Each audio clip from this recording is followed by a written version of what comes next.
वैष्णवी हगवणे आत्महत्येप्रकरणी। या प्रकरणात आता सासरा राजेंद्र हगवणेसह तिचा दीर सुशील हगवणेला अटक झालेली आहे। गेल्या 7 दिवसांपासून दोघेही फरार होते।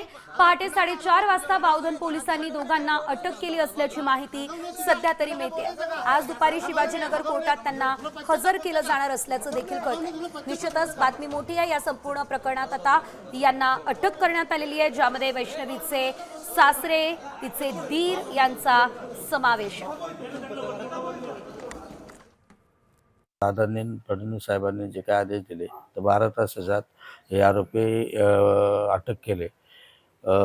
तर त्यांना अटक केल्यानंतर त्यांना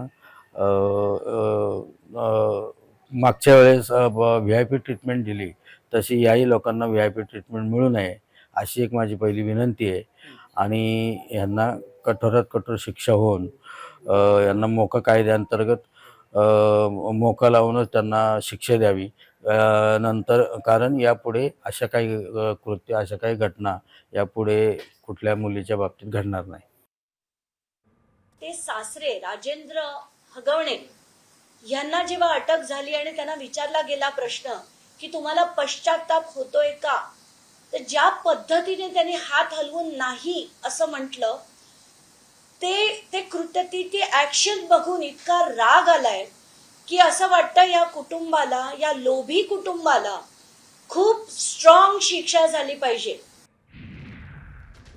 तर पुण्यातील वैष्णवी हगवणे मृत्यू प्रकरणामध्ये पोलिसांनी तिचा सासरा आणि दीर या दोघांना अटक केली आहे। पहाटेच्या दरम्यान पुणे पोलिसांनी ही कारवाई केली आहे। या अटके आधीचा व्हिडिओ सुद्धा समोर आलाय। वैष्णवीच्या मृत्यूनंतर तिचा सासरा राजेंद्र हगवणे आणि दीर सुशील हगवणे दोघेही फरार होते।